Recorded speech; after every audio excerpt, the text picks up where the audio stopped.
Sony hasn't had the best track record with their Spider-Man without a Spider-Man universe. Venom started things off on a pretty strong note. It was a fun one-off movie at a time when franchises were getting too interconnected and out of control.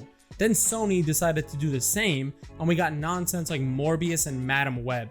Now we're finally getting the last Venom movie that's gonna wrap up the trilogy, and man, this thing sounds like a repeat of Sony's worst mistakes. You guys suck at everything. According to these leaks, apparently Venom finds out through the hive mind that Spider-Man is destined to kill him.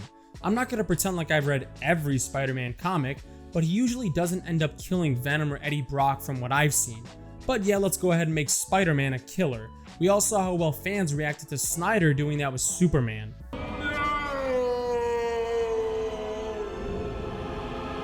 They find Peter, who in their universe is 10 years old, and Eddie decides maybe they're not doing the right thing here after Venom exposes the kid to a bunch of deadly spiders, causing him to have a severe allergic reaction.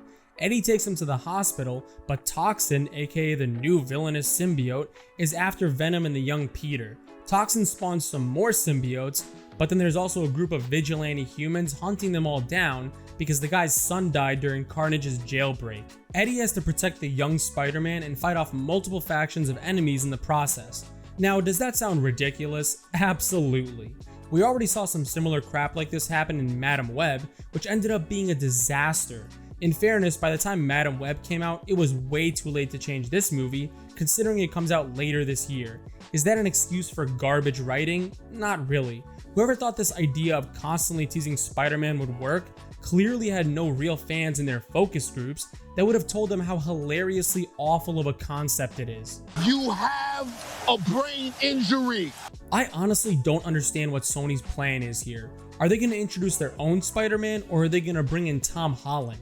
If they're not planning to use Spider-Man at all, then this entire concept is beyond idiotic. If they're going to bring in Spider-Man, they should have done it by now. God knows what Marvel is doing with the character. Bringing in Sony's version of Venom just to introduce the symbiote was an odd choice, and it felt like something Sony wanted them to do. The whole thing just feels like Sony is trying to profit off of Marvel's success with Spider-Man by building their own universe. The problem with that is Venom is the only character that's done well financially.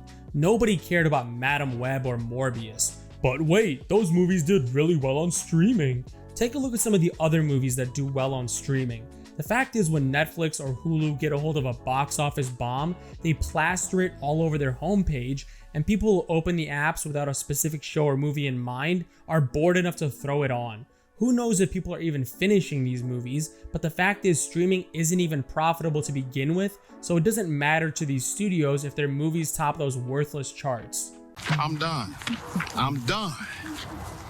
Like I mentioned earlier, what made Venom successful was the fact that it felt like a disconnected one-off movie that focused on being fun instead of setting up the next movie. Now that seems to be all that Sony cares about doing, and having a 10-year-old Peter Parker for Venom to protect is just another attempt to tease people and implies Sony might do something crazy like introduce their own brand new Spider-Man, bring back Andrew Garfield, or set up an Ultimate Spider-Man type of arc where Peter dies at a young age and Miles comes in to tank Sony's pathetic attempt to jumpstart their own MCU. Not that anybody would care, because again, fans aren't interested in Sony's cash grab universe. Whatever you're selling, I ain't buying, okay? How are fans gonna react to Venom 3 when it comes out if all this ends up being true? Financially, it's hard to tell. The last two movies were profitable, and this movie does have a similarly sized budget, so at the very least they didn't pull a Deadpool 3 and go on a spending spree. I can definitely see this movie breaking even, but beyond that seems unrealistic.